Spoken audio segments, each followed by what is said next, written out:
Electric oven ছাড়া normal গ্যাসের চুলায় এমন সুন্দর কালার আনা সহ কিভাবে পাউরুটি একদম সফট হবে সেই সব বিস্তারিত নিয়ে থাকছে আজকের রেসিপি।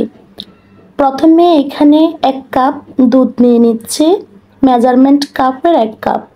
আপনারা চাইলে কুসুম গরম পানির সাথে পাউডার দুধও মিশিয়ে নিতে পারেন। তারপর দিয়েছি 1 টেবিল চামচ ইস্ট, সাথে চিনি। চিনির পরিমাণটা আমি বলছি না, কারণ বাসা যেহেতু তৈরি করছি আপনারা আপনাদের টেস্ট অনুযায়ী চিনিটা অ্যাডজাস্ট করতে পারবেন। ইস্ট অ্যাক্টিভ করার জন্য 10 মিনিটের জন্য ঢেকে রেখেছি, তার মধ্যেই কিন্তু ইস্ট অ্যাক্টিভ হয়ে গেছে। দেখতেই পেয়েছেন একটু ফুলে উঠেছে। 1 কাপ দুধের জন্য আমি 3 কাপ ময়দা নিয়েছি, সাথে আরও দিয়েছি 1 চা চামচ লবণ। সব কিছুই আপনারা বাড়িয়ে কমিয়ে দিতে পারেন, কোনো সমস্যা নেই। তারপর এখানে 2 টেবিল চামচ সাদা তেল দিয়েছি। সাদা তেলের পরিবর্তে এখানে বাটারও দেওয়া যাবে।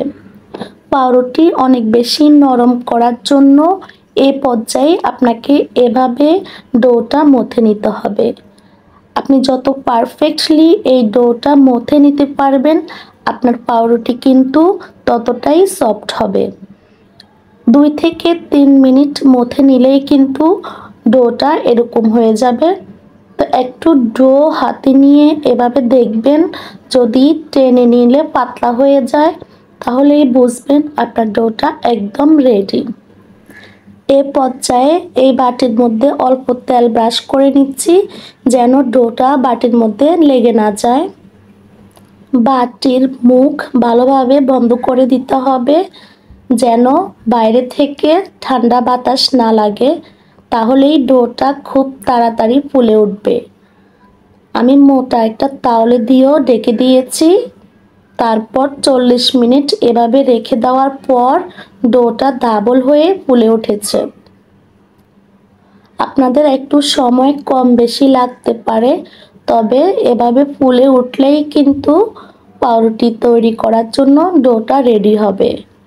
তারপর আমি আলতো করে ডোর বাতাস বের করে লম্বা রুটি বেলে নিয়েছি। এভাবে রুটি রোল করে মুখ ভালোভাবে বন্ধ করে দিয়ে পাউরুটির একটা মোল্ড নিয়েছি। আপনারা যে কোনো শেপের মোল্ডেই পাউরুটি তৈরি করতে পারেন। আবারও তাওলে দিয়ে ঢেকে আমি 10 থেকে 15 মিনিট অপেক্ষা করব। এই ফাঁকে আমি পাউরুটি বেক করার জন্য পাতিলটাও রেডি করে নিচ্ছি। বড় অ্যালুমিনিয়ামের পাতিলে আমি লবণ দিয়ে প্রিহিট করার জন্য রেখে দিয়েছি। এখানে একটা ডিম নিয়েছি, সাথে 2 টেবিল চামচের মতো দুধ নিয়েছি।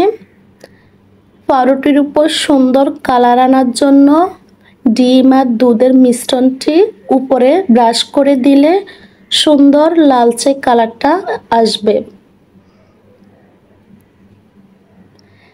এখন একদম তৈরি পাউরুটি বেক করার জন্য। খুব সাবধানে পাউরুটির মোল্ড আমি প্রিহিট করা পাতিলের মধ্যে দিয়ে দিয়েছি। চুলার আঁচ লো থেকে একটু বাড়িয়ে রেখেছি। 30 মিনিট পর চেক করে দেখেছি পাউরুটির উপর সুন্দর কালার এসে গিয়েছে। দেখতে পাচ্ছেন পাউরুটি একদম রেডি হয়ে গিয়েছে। ডিম দুধের মিশ্রণ দিয়ে উপরে ব্রাশ করার কারণেই এত সুন্দর একটা কালার এসেছে। এখন আপনাদেরকে কেটে দেখাচ্ছি এর ভিতরটা কতটা সুন্দর। আপনারা অবশ্যই রেসিপিটি ফলো করে বাসায় তৈরি করবেন।